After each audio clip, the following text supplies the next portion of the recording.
Hi, it's Susan with Prayeriewife Quilting. And in order to make your one-of-a-kind motif block, you're going to need a few things. You're going to need some fabric, obviously, in the colors and styles that you want. You're going to need to come up with a motif that you would like to duplicate. You're going to need some a seam to Lite. This is the pages that you can actually run through your printer so you don't have to trace all the little pieces. And I love the Karen K Buckley scissors. These have a real fine serrated edge, so as you're trimming your pieces, they're less likely to fray. And I use these for a lot of things. I make the little fabric stamps and whatnot, and these are really great for those kinds of projects. So let's get started. What you'll want to do first is create a life-size motif that you want to use for your block.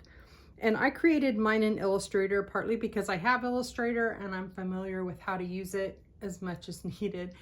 And so I printed that out. I've got a 7-inch square, which is the size of my fabric blocks, the unfinished size.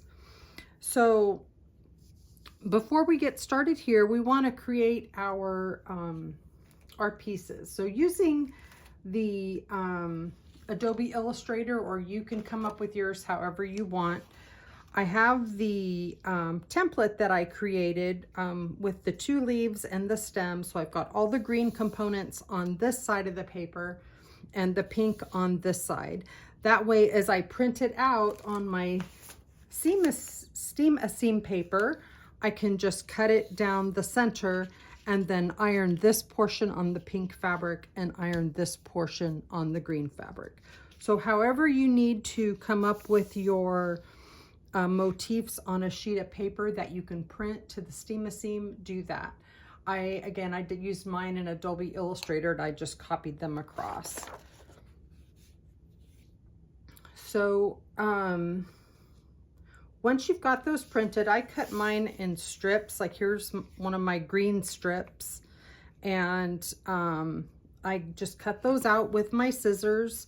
And for those of you that are new to cutting out shapes for applique, I really like to get a nice big sweep around the corners rather than cut, because I get a smoother surface if I'm making it in one big cut, if that makes any sense. But once you cut out your pieces, bring those over to your template. You've got your fabric here, your block, and then you're just going to peel off the backing and stick it right on your fabric. So do that for all your pieces, and you can see with this white fabric, you can see through it very easily. So it's easy to get your pieces right where you want them to be.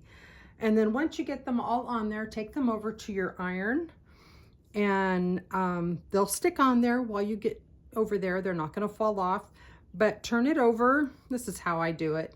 Turn it over and press it from the back and give it a couple good squirts of steam.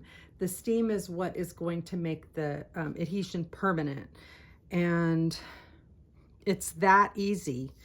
And I made a little prototype because I love a good experiment, right? And I actually made it with the little scrap pieces and ironed it on. I just quilted around the shapes with some batting and a little backing piece and threw it in the washer and dryer with my laundry. And boy, this is stuck on even on the parts that I didn't inadvertently stitch down with the sewing machine. But it really works, it really sticks, and I think it's a super way to come up with your own custom quilt block. And while I was just going to make a whole quilt, a whole cloth quilt with this fabric, I decided to make it more interesting and add the other blocks.